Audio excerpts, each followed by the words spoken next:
তুমি খবর নিও, এই বিশ্বকাপ ফুটবল খেলার সাথে কোটি কোটি কোটি কোটি ডলারের মদের বিক্রি হবে। এই খেলার প্রত্যেকটা গ্যালারিতে অজস্র অগণিত মানুষ মদ পান করবে। এর সাথে মদের গভীর সম্পর্ক। 2 নাম্বার, এই ফুটবল খেলার সাথে তিনটা দেশে, এই আমেরিকা, কানাডা, মেক্সিকো, এই 3 দেশের যেই প্যাভিলিয়ন মানে যেই গ্যালারিগুলোতে খেলা হবে, প্রত্যেকটার আশেপাশে শত শত হোটেলে নর্তকী নারী ভাড়া থাকবে, যারা জিনা আর ব্যভিচার করবে, যারা পুরুষের সাথে রাত কাটাবে, বিশ্বকাপ উপলক্ষে ইনকাম করবে। ওই ইনকামের ট্যাক্স ওই দেশগুলোও উপার্জন করবে। তার মানে এর সাথে নারীর বেশ্যাবৃত্তি, অসভ্যতা, জিনা আর ব্যভিচারের সম্পৃক্ততা আছে। 3 নম্বরে, এই ফুটবল বিশ্বকাপের সাথে কোটি কোটি টাকার অনলাইনে জুয়া অনলাইনে খেলোয়াড়ের নাম ধইরা, দলের নাম ধইরা জুয়া খেলা হবে। এই জুয়া খেলাতেও সারা পৃথিবী জুড়বে। তাহলে একটি খেলার সাথে খেলাধুলা, এটাও তামাশা। 3 দেশে 3টা বিশ্বকাপ উপলক্ষে উদ্বোধনী অনুষ্ঠান হবে। এই 11 তারিখে অনুষ্ঠানের মধ্যে 3 দেশের উদ্বোধনী অনুষ্ঠানে খেলা হইল ফুটবল, অথচ নাচবে অর্ধ উলঙ্গ নর্তকী, উদ্দাম নাচবে। নাচের সাথে খেলার কি সম্পর্ক আব্বা? ফুটবলের সাথে নর্তকীর দেহের কি সম্পর্ক? বলো না আব্বা। তুমি কি লজ্জা শরমের শেষ অংশটাও ভুলে গেছ? তোমার মায়ের রক্ত ভুলে গেছ? 2 বছরের মায়ের দুধ ভুলে গেছ? তুমি বুঝো না? এটা তো শুধু খেলা না, এর সাথে জুয়া আছে। এটা তো শুধু খেলা না, এর সাথে মদের বোতল আছে। এটা তো শুধু খেলা না, এর সাথে নারীর নাচ আছে। তুমি দেখো আজকে তোমরা আজকে খুঁজে নাও, আজকে দেখো। এই প্রথম এই বছর 2026 বিশ্বকাপ ফুটবলে ব্রাজিল সম্পূর্ণভাবে তাদের জার্সি বদলায় ফেলছে। গত পর্যন্ত তাদের 1950 সাল থেকে 2026 সাল পর্যন্ত তাদের যে হলুদ জার্সি ছিল, এই হলুদ জার্সি তারা বদলাইয়া নতুন শেডের জার্সি আনছে।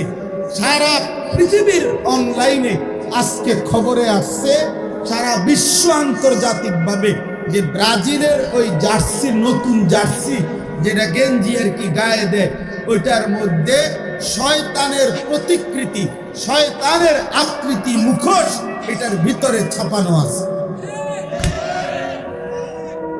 আমরা চাঁদের দেশে থাকি না, আমরা তোমাদের সচেতন করার জন্য খবর রাখি।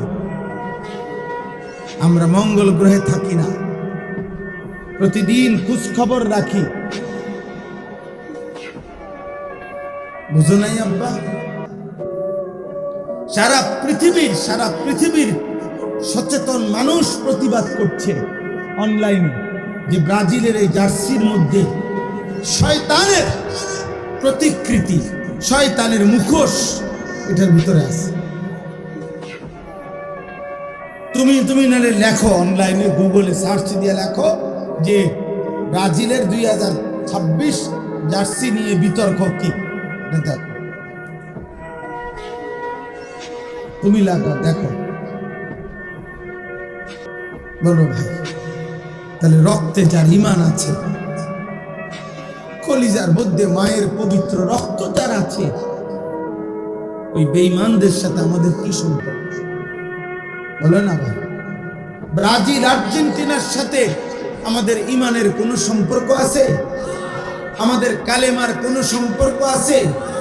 আমাদের কাবার কোনো সম্পর্ক আছে? আমাদের মদিনার কোনো সম্পর্ক আছে? আমাদের নবীর কোনো সম্পর্ক আছে? আমাদের সাহাবায়ে কেরামের কোনো সম্পর্ক আছে? আমাদের আউলিয়াদের কোনো সম্পর্ক আছে? আমাদের আল্লাহর কোরআনের কোনো সম্পর্ক আছে? আপনার আচ্ছা বাদ দাও, রাখো এটা এবার এক সাইডে।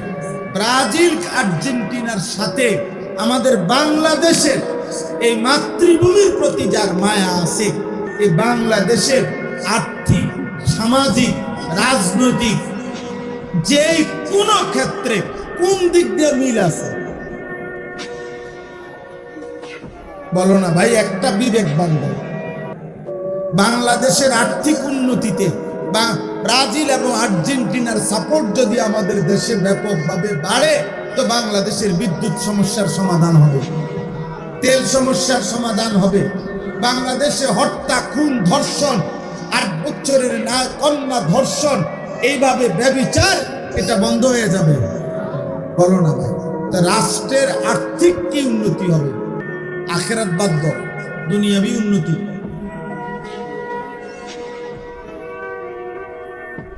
বলো না ভাই, কি কারণ থাকতে পারে? অসভ্যতারও তো একটা জাতফাত আছে, অসভ্যতারও তো একটা জাতফাত আছে, বেহায়ারও তো একটা জাতফাত আছে। এটা কোন বেহাবি, বেহায়াবি? এটা কোন অসভ্যতা বলো? এজন্য প্রত্যাখ্যান করো, বলো ইনশাআল্লাহ প্রত্যাখ্যান করো, প্রত্যাখ্যান করো, প্রত্যাখ্যান করো। ঝগড়া তো মানায় না, ঝগড়া তো মানায় না। খেলা তো খেলা না, খেলা তো খেলা না। খেলার সাথে মদ আছে, খেলার সাথে নর্তকী আছে, খেলার সাথে জুয়া আছে, খেলার সাথে কোটি কোটি টাকার হারাম বাণিজ্য আছে, হারাম বাণিজ্য। নাউজুবিল্লাহ, নাউজুবিল্লাহ, নাউজুবিল্লাহ। এই পৃথিবীর তোমরা খবর নিয়ে দেখো, প্রত্যেক ফুটবল খেলোয়াড়, এই যারা বিশ্বকাপে খেলবে, তাদের প্রত্যেক খেলোয়াড়ের ডোপ টেস্ট, তাদের নেগেটিভ প্রমাণিত হইতে হবে। অর্থাৎ তাদের শরীরে অ্যালকোহল আছে কিনা, মদের উপস্থিতি আছে কিনা, মদ নেশা করছে কিনা, এটা পরীক্ষার মাধ্যমে প্রমাণ হইতে হবে যে সে মদ পান করে নাই। হ্যাঁ, ডোপ টেস্ট বলে এটারে। অর্থাৎ এখানে যদি সে নেগেটিভ প্রমাণিত হয় তাইলে খেলতে পারবে। যদি শরীরে অ্যালকোহল, মদের উপস্থিতি পাওয়া যায় তাইলে সে বাদ। তাইলে বোঝা গেল ফুটবল খেলার মধ্যে এই খেলোয়াড়রা অসংখ্য যারা নেশা করে, এই নেশা তাদেরকে উত্তাল বানায় ফেলে। এই জন্য এটা পরীক্ষা করে করে বিরত রাখার চেষ্টা করে, কিন্তু বারবারই প্রতিবারে এরকম অসংখ্য দামি দামি খেলোয়াড় বাদ পড়ে যায়। আমি তো নাম বললে আরো কইতাম, কইতাছি না, নাম ধরে ধরে কইতে হবে, দাগ নম্বর, খতিয়ান নম্বর সহ কত সালের বিশ্বকাপে কে কতজন ডোপ টেস্টে পজিটিভ হয়েছে সব জানি, সব জানি। হ্যাঁ, বিগত কমপক্ষে 2-4-5 বিশ্বকাপের আপডেট বলতে পারো ইনশাআল্লাহ। অর্থ হলো এই জন্য বলা যে আমরাও তো খোঁজ খবর রাখি, এখানে নৈতিকতার কি? তোমরা এবার শেষ কথা হইল আমার ভাই, তোমরা কমপক্ষে সব বাদ দাও, আমরা মোল্লা মৌলবীর কথা বাদ দাও, যারা আয়োজন করছে ওনাদের কাছে গুগলে সার্চ করে এই যে ফিফা, আন্তর্জাতিক যে ফুটবল ফেডারেশন, যেটা যারা আয়োজক, তাদের কাছ থেকে জানতে চাও যে আপনারা বলেন গোটা পৃথিবীর কি উন্নতির জন্য আপনারা এই খেলার আয়োজনটা করছেন। এটা ওনারা তো কথাটা বুঝুন, হেরা বলুক, ওনাদেরকে বল, কথা বুঝেন নাই? আন্তর্জাতিক পৃথিবীতে যদি এই ফুটবল খেলাটা ঠিক মতো হয় তাহলে যুদ্ধ বন্ধ হয়ে যাবে। তো আন্তর্জাতিকভাবে যুদ্ধ বন্ধ হয়ে যাবে, তো ইসরায়েলের জুলুম অত্যাচার বন্ধ হবে, তো কথা বলে না? আন্তর্জাতিক তেল সমস্যার সমাধান হবে, তো ইরান আর আমেরিকা ইসরায়েলের যুদ্ধ বন্ধ হবে তো? তো কি হবে? কি হবে? মানুষের ভিতরে নৈতিকতা বাড়বে। বলো ভাই, তাহলে না আন্তর্জাতিক কোনো ফায়দা আছে, না আমার রাষ্ট্রীয় কোনো ফায়দা আছে, না আমার ধর্মের কোনো ফায়দা আছে। এখানে আছেটা কি? আছেটা শুধুই হারামটা আছে, শুধুই হারামটা আছে, শুধু আখিরাতের বরবাদটা আছে, শুধু জাহান্নামটা আছে, আর কিছু না। শুধু আগুন আছে, আগুন, শুধু আগুনটা আছে। এই জন্য চলো, শেষ কথা, যার বিবেকে কুলা নিয়ত করো, নিয়ত করো এমন খেলা আমরা দেখব। বলো না ভাই ইনশাআল্লাহ? বলো না ইনশাআল্লাহ? খেলা প্রত্যাখ্যান, প্রত্যাখ্যান। সর্বশেষ কথা হলো, কোনো অসুবিধা নাই। অনেকেই হয়তো মনে মনে বলছে, না হুজুর, আমনে না, আপনার আব্বাও যদি কবর থেকে আসে আমি ফিরবো না, আমি দেখবো, অসুবিধা নাই। তোমার মতো নাফরমানের জন্য পৃথিবী আটকাবে না, কারো জন্যই পৃথিবী আটকায় না। যেদিন আব্দুল কাদের জিলানী বড় পীর রহমতুল্লাহ আলাইহি উনি যেদিন ইন্তেকাল করছে সেদিনও সূর্য ডুবছে, যেদিন ফেরাউন মরছে সেদিনও সূর্য ডুবছে। কথা বলে না? সময় কারো জন্য থামে না। ইমানদার মূল্য পৃথিবী থামে না, নাফরমান মরলেও কি থামে না? পৃথিবী থামে। অতএব আমাদের কারো জন্যই সূর্য চন্দ্র থামবে না। সময় সময়ের গতিতেই চলবে, পৃথিবীর গতিতেই শেষ হবে। আপনাদেরও মৃত্যু হবে, ইমানদারেরও মৃত্যু হবে, নাফরমানেরও মৃত্যু হবে। কিন্তু একদিন কবর আটকায় যাবে, একদিন হাসরের ময়দান আটকায় যাবে। এই পৃথিবী বন্ধু ছেড়েই দিতে হবে। হাসি কিংবা কান্না, আনুগত্য কিংবা নাফরমানি, পৃথিবী তোমাকে ছেড়ে দিতে হবে। আল্লাহ তাআলা আমাদের সবাইকে বুঝ দান করে। আল্লাহ তাআলা এই মাদ্রাসাখানার জন্য মাওলানা সাহেব দোয়া চাইছেন, আল্লাহ তাআলা কবুল করেন, আল্লাহ তাআলা কবুল করেন। আমার ভাই, এলাকার যারা বয়স্ক মানুষ আছেন, এলাকার যারা বিবেকবান আছেন, মাওলানা সাহেবের মাদ্রাসার এখানে কেন বিদ্যুতের সমস্যা, আমি আপনাদের কাছে হাত জোড় করে বলি, আমি কিছুই জানি না, কিন্তু আমার একটা কথা, একটাই অনুরোধ, বিবেকবান কোন মানুষ যদি আছেন, আপনাদের যাদের দ্বারা সহযোগিতা করলে এটা সমাধান হবে, আপনারা সমাধান করে দেন। কারণ এটা মনে রাখেন, কোন আল্লাহর বান্দা, কোন আলেমে দ্বীনের চোখের পানি যদি ধরে, এই মাওলানা চোখের পানি ফেলছে, এই চোখের পানি যে বাধাগ্রস্ত করবে তার ক্ষতি হবে। আমি বললাম আর বলে গেল, আমি যদি আর কোনোদিন নাও আসি, আমি বলে গেল, কোন আলেমে দ্বীনের চোখের পানি, কোন আলেমে দ্বীনের, আল্লাহর কোরআন যার কলিজায় আছে, আপনার কাছে সে যত অপছন্দ হোক, তার কলিজায় আল্লাহর কোরআন আছে।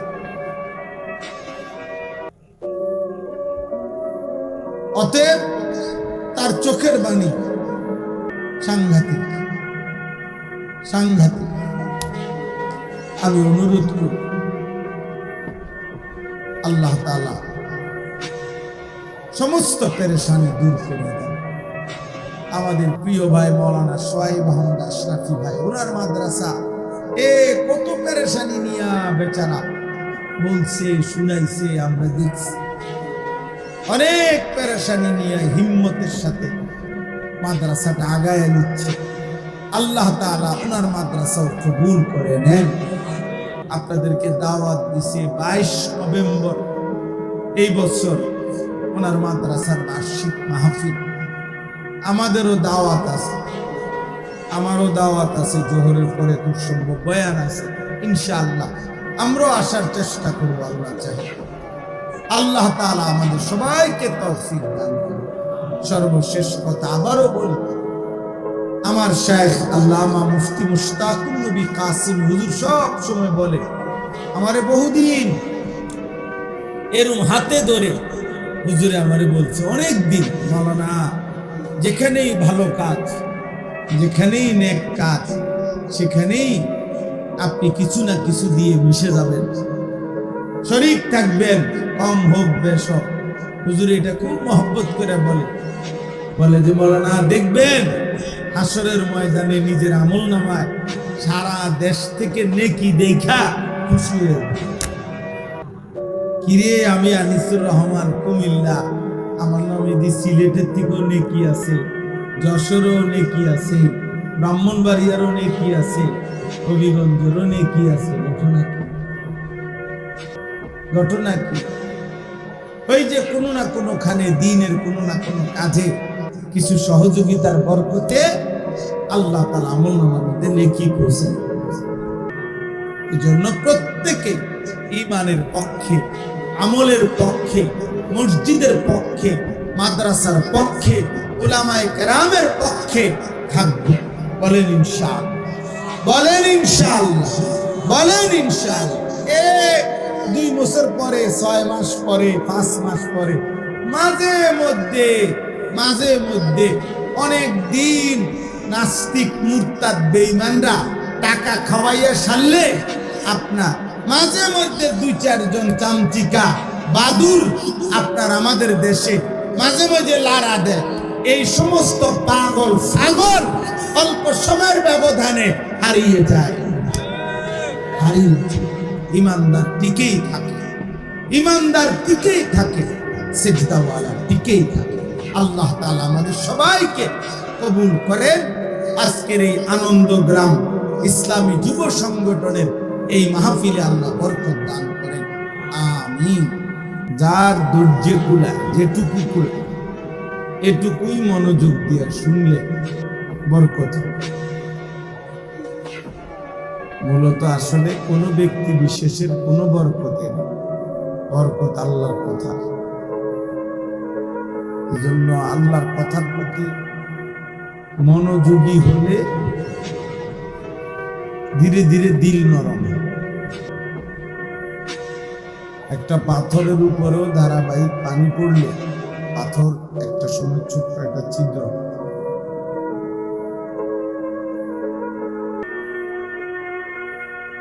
এই জন্য কোন আল্লাহর বান্দা যদি আল্লাহর কথা মনোযোগ দিয়ে ধারাবাহিক পরপর শুনতে থাকে, একটা সময় আল্লাহর দয়া হলে বান্দার আগ্রহ দেখলে আল্লাহই বান্দার কলিজার ভিতরে আল্লাহর কথা পৌঁছে।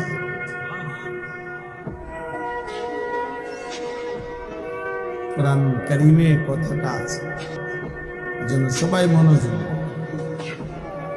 তোমরা যারা দাঁড়ায় আছো তোমরাও বসো, বসো, এও এনেই বসো।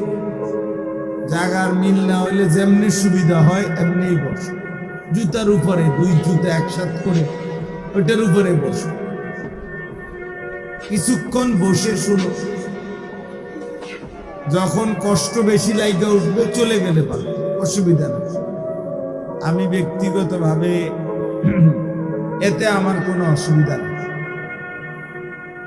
কম বেশি নিয়ে পেরেশানি। সবাই বসে শুনলে বরকত। দুটা জিনিস গুরুত্বপূর্ণ, একটা হলো মনোযোগ দিয়ে শোনা, চলো বসে শুন। বসে শুনলে কলিজায় কথা ঢোকে। হযরত জিবরাইল আলাইহিস সালাম নবীজির কাছে যখন মানুষের আকৃতিতে আসতেন তো বসতেন, এরপরে কথা বলতেন। এটা হাদিসে স্পষ্ট। একদম নবীজির মুখোমুখি হয়ে আদবের সাথে বসতেন, এরপরে কথা বলতেন। অতএব এটা সুন্নাত, এটা আদব। সাহাবায়ে কেরাম নবী সাল্লাল্লাহু আলাইহি সাল্লামের সামনে এসে বসতেন, এরপরে কথা শুনতেন। অনেক হাদিসের মধ্যে আছে সাহাবারা বর্ণনা করছেন যে আমরা নবীজির সাথে এইভাবে বসতাম যেন আমাদের কাঁধে পিঠে মাথায় আইসা পাখি বসছে, কান্না আলা রুউসিনা তাইর, অর্থাৎ এত স্থির থাকতাম আমরা যে একটা পাখি এসে বসত।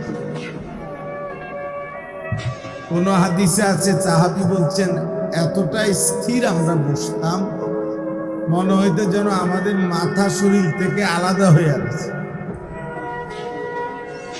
হ্যাঁ, এটা হাদিসের সঙ্গে এত মনোযোগ দিতেন, ফলে ওনাদের এত কম সময়ে এত পরিবর্তন হয়েছে। জন্য আল্লাহর কথার প্রতি মনোযোগী হইলে আন্তরিক, আর যখন আর আমার ধৈর্য কুলাচ্ছে না চলে গেল, শরীর ক্লান্তি লাগতে পারে, অসুস্থ লাগতে পারে, পেরেশানি থাকতে পারে, ঠিক আছে শুনলাম না, কিন্তু ওই গাফেল অর্ধেক জুড়ায় অর্ধেক শুনে এ 1000 বছরও বদলায়, বুট খায়, বাদাম খায়, ওয়াজও শোনে, ওই মানুষের কখনই পরিবর্তন হয় না, এই শুনে আর কি। বুঝেন না কদ্দুর জিমায় জুড়ায়, আবার কতটুকু শুনে এই ফায়দা হয়। আরবিতে একটা কায়দা আছে, মূলনীতি আছে, নতিজা আর জালের তাবে, এটা বলে আর এই যে অর্থ হইল ফলাফল নিকৃষ্টতার অনুগামী হয়। মানে হলো একদম সহজ উদাহরণ, যেমন একটা পানির ট্যাঙ্কি মনে করেন 500 লিটার, ওই যে মসজিদের ছাদে যে পানির ট্যাঙ্কি দেয়, তো এখানে যদি 499 লিটার পবিত্র ফ্রেশ পানি দেয় আর 1 লিটার অথবা আধা লিটার যদি পেশাব দেয় মিশায়, তো পানির হুকুম কি? আপনাদের কি বলেন? তাহলে ফলাফল আসছে কি? যেটা নিকৃষ্ট ওইটার আলো, অথচ 499 লিটার হইল পবিত্র, কিন্তু এর পরেও 1 লিটার নাপাক পানি পেশাব 499 লিটার পবিত্র পানি কেউ কি করে দিছে? নাফাক করে। এইটারে বলে আর বুট আর ওয়াজ, ফলাফল আসবে বুট। হ্যাঁ, বাদাম এবং ওয়াজ, ফলাফল আসবে বাদাম। জুরানি এবং ওয়াজ, ফলাফল আসবে কি? জুরানি। নতিজা আর জালের তাবে, যেটা নিকৃষ্ট ফলাফল ওইটার আলোকে। এ অনেক বয়স্ক লোকেরও অভ্যাস, জুমার দিন শুক্রবারে জুমার বয়ান হয়, উনি বসে বসে জুড়ায়, একের প্রথম কাতারে বসে এই যে জিমাইতেছে একটার মানে পড়ে যায়, আবার কিশোর লারা দিয়ে ওঠে, এই 1-8 লাইন শুনে জিজ্ঞাসা করবেন চাচা কি শুনছে? বলবে আল্লাহ কইতারে কি শুনছে, কিছুই বলতে পারছে না, মানে আগাও নাই, গোড়াও নাই, পূর্ব নাই, পশ্চিমও নাই। এই শুনছে যে আগেও পান খাইছি, এখনো পানি খাইতে হইব, এটাই বুঝছি। মুখ পর্যন্ত পন, চা, পান, সুপারি, বিড়ি এই মিলে দিলে কোন রকম ফইরা না তো, আসলে এটা না উচিত। আল্লাহর কথার প্রতি কি হইতে হয় বলেন? আগ্রহ, মনোযোগ হইতে, এতে বড় কথা। যেই তোমরা ছেলেরাও প্রিয় ভাই, এমনি বদলায় না মানুষ। তুমি তামসা করবা আর আল্লাহ তোমার অলি বানায় দিবে, তো অলি যারা তারা তো এমনি হয়। তুমি তামাশা করবা তো আল্লাহ তোমার জুনায়েদ বাগদাদি বানায় দিবে। তো জুনায়েদ বাগদাদি তো এমনি হয় না, ফাজলামি করে হয় না। বলেন হইছে এমনি? তুমি পড়বা না, খামখেয়ালি করবা, আল্লাহ তোমারে আলেম বানায় দিবে। তো যুগে যুগে যারা আলেম হইছে তারা কি এমনি হইছে? তো তোমার বেলায় নিয়ম বদলাবে কেন? বুঝেন নাই কথা? আল্লাহর যত প্রিয় বান্দা হয়েছে তো তারা তো বন্দেগী করে হয়েছে, মেহনত করে হয়েছে, চোখের পানি ফেলেই হয়েছে, কষ্ট করে গুনাহ থেকে বাঁচছে, হিম্মত করছে, তো ফলে আল্লাহ পাকের প্রিয় বান্দা। আরবিতে বলে আর কি, একটা সুন্দর কথা আছে, তার জিন্না জাতা ওয়ালাম তাসলুক মাসলাকা আমা তাদরি ইন্নাস সাফিনাতা লা তাজরি ইউবসা। এটা একটা আরবি কবিতা। অর্থ হলো, হে আল্লাহর বান্দা, তুমি মুক্তি চাচ্ছ, নাজাত চাইতেছ, অথচ যে পথে নাজাত সে পথে তো চলছ না। তুমি কি জানো না শুকনায় নৌকা চলে না? ইন্নাস সাফিনাতা লা তাজরি ইউবসা। শুকনার মধ্যে কি নৌকা চলে? তাহলে কোথায় নিতে হয়? তো ঠিক ওই কবি বলতেছে, শুকনায় যেমন নৌকা চলে না, নাফরমানিতে তো আল্লাহ মিলে, বেআমলিতে তো কি মিলে না? আল্লাহ মিলে, ভাত মিলে, দুনিয়া মিলে। দুনিয়া তো কুত্তারও মিলে, শুকরেরও মিলে, জন্তু জানোয়ারের তো দুনিয়া মিলে, কিন্তু আল্লাহ তো মিলে না।